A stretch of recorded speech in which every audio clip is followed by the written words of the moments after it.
Well, if you're a football fan, I can almost guarantee you that last fall, while you were watching college football, your eyes were set on some of the talent that was developed by the two guys I'm with today. Bill Crabtree, PJ Vande, the co-founders of Mass Elite Football. You have influenced a lot of lives, and it's great to be with you today. How you doing? Thanks for having us, Tom. We're very excited to be here. Yeah, good to be here. You know, it's been a great run. Well, PJ, you especially have enjoyed people reacting to the fact that you guys have come on as sponsors of Westwood Living, because you're Mr. Westwood, apparently. I can't get over how many people, oh, that's great, this wouldn't be complete without PJ a part of it. So I certainly appreciate that. And I spoke to you about this before we hit record. I'm using you now as an example of how people can really take advantage of what we do digitally, because yes, we hit Westwood, but in your case specifically, we're able to take those digital ads to a 15-mile radius surrounding Westwood. And that really hits your sweet spot, because what you do is not necessarily town by town, but it's in the whole region. So PJ, I'll tee you up. Tell us a little bit about Mass Elite Football, how it started, how you guys met, and sort of where it's come. Sure, Tom. Well, it started about 11 or 12 years ago. First, I was the state director for Football University. They do massive camps all over the country, and it's the tournament that Bill and I enter every year that a lot of our kids play in. So I'm still a state director for that. That's the tournament that we enter every year. But about 11 years ago, they came to me with an idea of having a state tournament, national state tournament. At the time, there was a guy from New Jersey that started it. There was about 4 states that wanted to enter it, and we were one of them. And I contacted Bill. I was actually head middle school coach at Westwood at the time, and at that time, the Westwood Mafia dads that, they coached Tony Antonellis and John Cronin were like, you got to meet this guy, Bill Crabtree. I met Bill, and it was an instant friendship. So when they called me about this team, I asked Bill if he wanted to coach the team. He coached the South team for FBU, and I'll let him talk about that in a second. But, that's how it started. We had North against South. And then the following year, that's when the national tournament started. There was 64 teams. The first year we were in it, Bill was the head coach of the 8th grade team. We made it down to San Antonio at the time. We came in 4th in the country, and we realized then that we can compete with any team in the country. Yeah, Bill, it has to be so rewarding, because here you are with kids who hear nonstop. They're like, oh, you don't play football in Massachusetts like we do in Georgia and Pennsylvania and Florida and Texas. But you've done a lot with the crew and put them on that national stage. So what's opened your eyes about the experience to date? Well, it's been a lot of fun, starting back to, day one with it. Everybody calls PJ Mr. Westwood now, but I grew up in Westwood, okay? So I have we more should give you your credit. I'm a 1980 grad, and I coached Cronin when Cronin was playing at Westwood.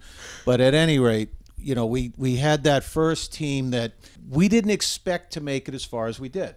But we out-prepared Maryland, who had, I believe, 6 D1 recruits. Stephon Diggs was one of their receivers, by the way. Heard of him. And we put together a game plan to shut him down. We had Mike Silva playing man-to-man, and we had a safety over the top. And Silva was one of our guys who ended up attending Harvard, played there.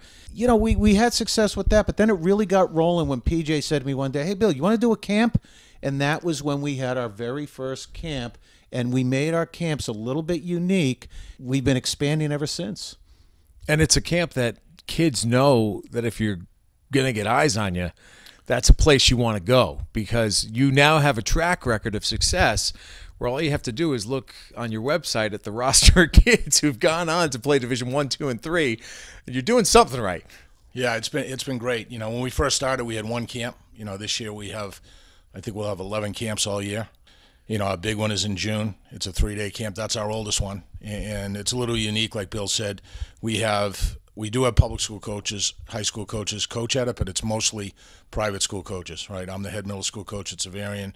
We hosted at Severian this year. Some of our other camps are at Rivers.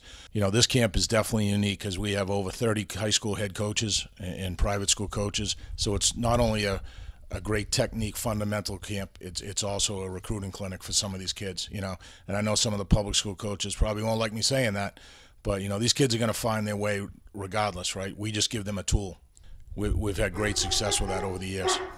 When we did this, we didn't plan it to be what it has kind of turned into, which is we're about technique and fundamentals, but we have become a bit of a pathway to the private schools such as BB&N, St. Sebastian's, Milton Academy, Zavarian, Dexter, and although we don't push it, if players want our help and advice to do recommendations or connect them with a coach, we do that. So we're a lot more than bringing kids in for a 3-hour clinic.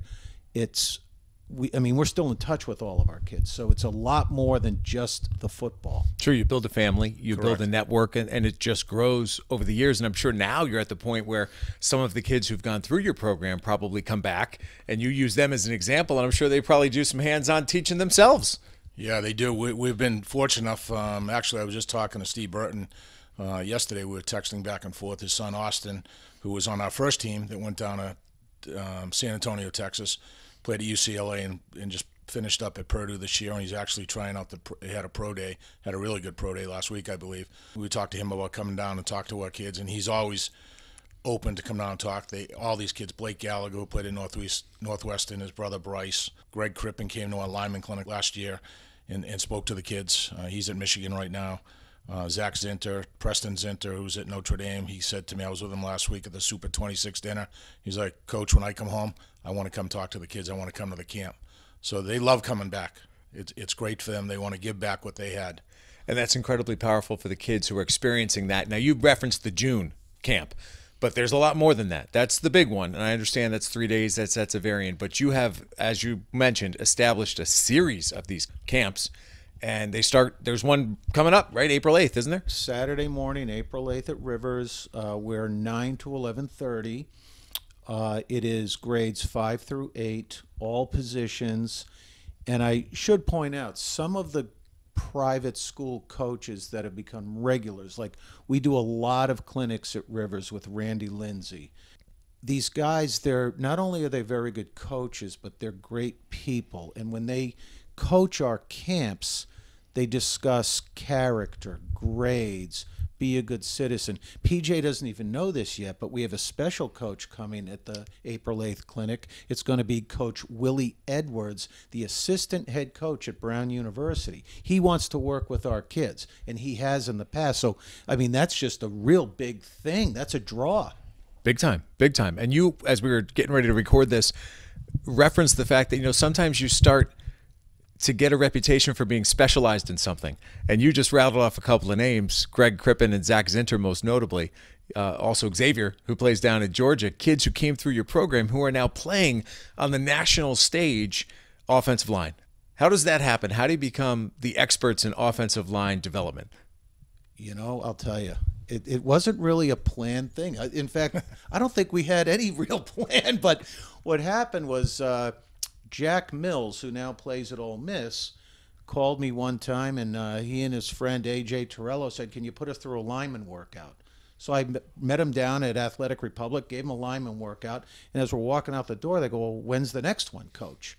And I said, wait, you guys want to keep doing this? They said, yeah. I said, you know what? We're going to put something together and get other coaches here and get whoever wants to show up. Well, lo and behold, at the first lineman clinic, the Zinters got a hold of PJ. They said, is this going to be any good? He goes, yeah. Okay, we'll sign Zach up. So Zach shows up, and then Xavier Truss, Willie Edwards, recommended to his dad he show up, and Jack Mills was there. Next thing you know, it became our thing. Hold on. Next thing you know, they're playing each other in the college football playoff. Oh, exactly. Yeah. That's what's cool about it. We had that part planned. Yeah. PJ and I knew that was going to happen, so we planned that out. Remember that, PJ? But that was an interesting that clinic we had when Zach came and his brother Preston played in our teams. Zach was actually at St. John's. He came to our clinic, and we looked at each other and saw his footwork and was like, oh, my God, I've never seen anyone with footwork that level before, and I said to his dad, does he have any offers? He said no. And then he ended up going to BB&N, numerous offers, and there he is today, Michigan, and he's a potential first-round draft pick. So it's been great, and Billy's been the catalyst behind that lineman clinic, and it's grown every single year. We put together last year the first advanced lineman clinic. We sell it out. That's coming up in April as well. It's been a great ride. So you've been doing it for decades, and I'm just going to ask a general question.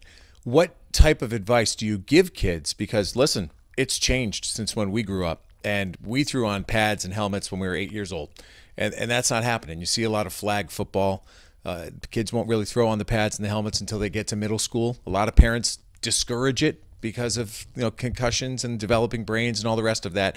So you've had to evolve.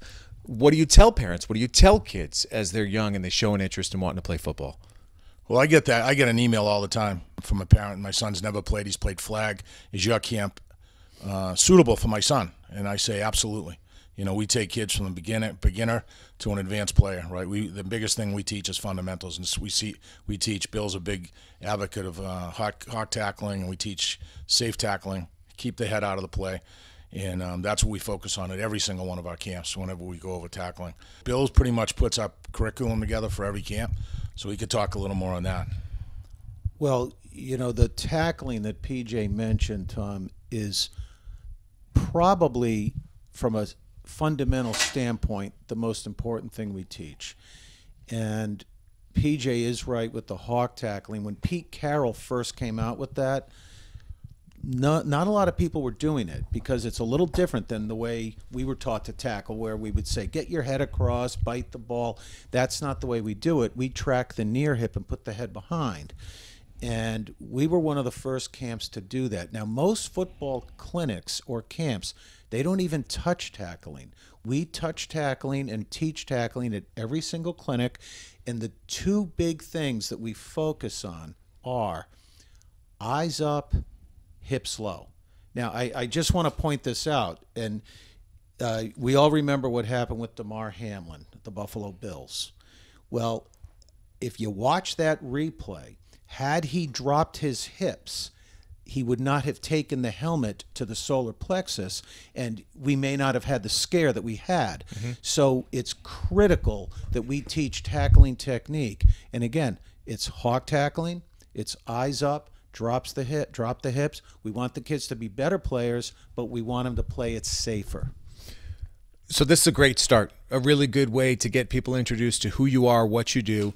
In summary, go to masselitefootball.com, right? That's the first step someone should take. That's it. You go there, you learn a little bit more about Bill Crabtree and PJ Vande, the program that they've built, and then the key dates moving forward. Let's just summarize those: the April camps, including the lineman camp, the May camp, and also the big one in June.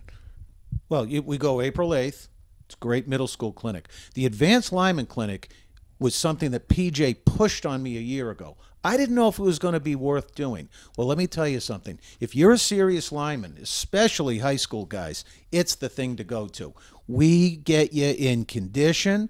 We teach you offense, defense, great techniques. The coaches are Tom Perrell, who played for the Patriots, Kevin Crabtree, who played at Villanova. We've got Odell Jones, who played for the Philadelphia Eagles, myself and PJ, and Jason Sylvester, who owns Athletic Republic. If you're a serious lineman, go to the Advanced Lineman Clinic. Don't miss it. And what are the dates for that?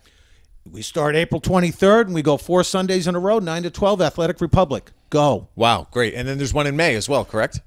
May. It's not even announced yet, but I guess we'll say we're going to do a clinic on May 21st from 9 to 12 at St. Mark's. It's going to be 3 clinics in one: QB clinic, speed skills clinic, and a lineman clinic. We always do linemen. So lots of options. That's the bottom line here. I can't wait to keep talking to you guys. And we also just talked about, as the alums come back home, get a chance to sit down and talk with them, because there's no better advocate for what you do than the kids who've succeeded on the big stage. So, absolutely. Number one, thanks for your support. I can't wait to team up and grow together and just follow the action here over the course of the next couple months. Oh, we plan on doing this for what, another 20 years or so? That's what we talk about, Coach. Good stuff. PJ Vande, Bill Crabtree from Mass Elite Football. You've been listening to the Westwood Living Podcast.